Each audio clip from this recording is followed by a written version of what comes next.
Meus companheiros e companheiras, os dados que o companheiro Camilo mostrou no PowerPoint demonstra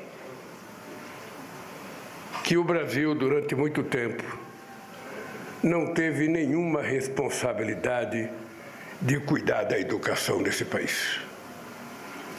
Se a gente for olhar a linha do tempo, esse país tem 525 anos de descoberta e esse país só tem praticamente 105 anos da sua primeira Universidade Federal, atrás de todos os países da América Latina.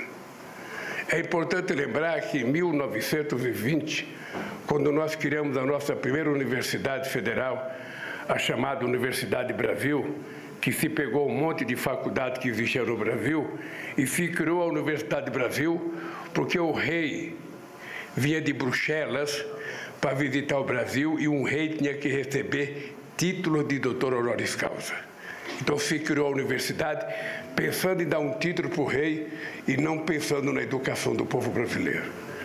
E eu de vez em quando fico me perguntando por que tanto menosprezo à educação desse país?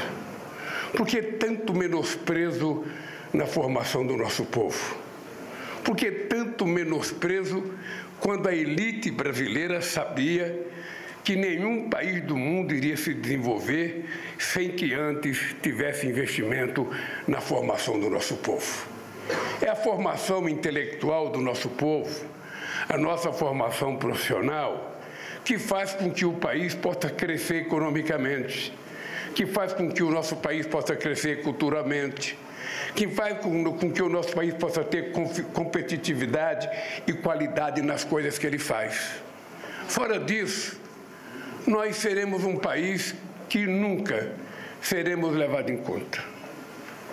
E é por isso que eu acho muito estranho e queria que vocês compreendessem que quem está falando tudo isso é um cidadão brasileiro que não tem diploma universitário e que possivelmente de todos que estão aqui seja o que menos frequentou um banco de escola. O que menos frequentou. Eu tenho certeza que até os companheiros da televisão, estou lá atrás da imprensa, certamente estudaram mais do que eu. Eu, depois de estudar só quarto ano do ensino fundamental naquele tempo, porque depois você tinha que fazer o ginásio, eu fui fazer um curso no Senai para aprender uma profissão e me tornar torneiro mecânico. E é exatamente por essa razão que eu tenho uma obsessão pela educação. É porque eu não tive chance e porque não tive um diploma primário que eu tenho uma obsessão que os advogados, os médicos, os empresários que foram ministros e foram governantes desse país não tiveram.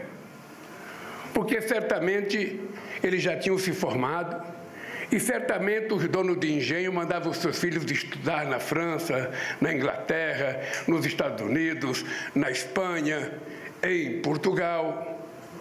Então a educação do povo não era necessária porque o povo tinha que cortar cana, tinha que carpinar, tinha que colher café, que era o que a gente fazia até metade do século passado. Então, para que formar esse povo?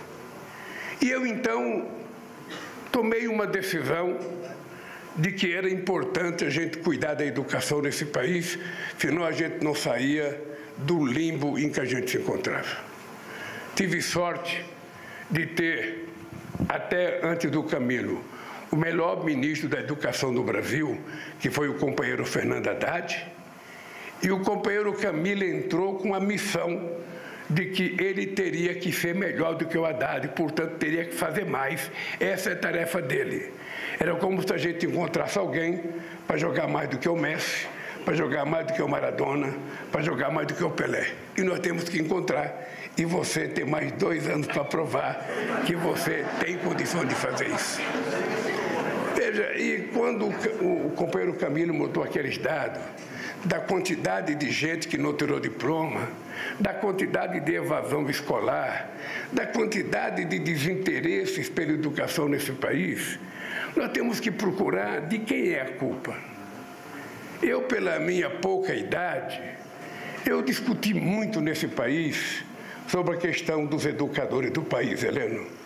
Eu discuti muito o problema da alfabetização e era impressionante a quantidade de ideias que se tinha nesse país, a quantidade de fórmula mágica, como é que a gente alfabetizar esse país, e a disputa entre nós era tanta que a gente acabou não alfabetizando e acabou piorando o aprendizado da molecada até o segundo ou terceiro ano de escola. Porque a Covid, ela trouxe uma fotografia mais contundente para nós.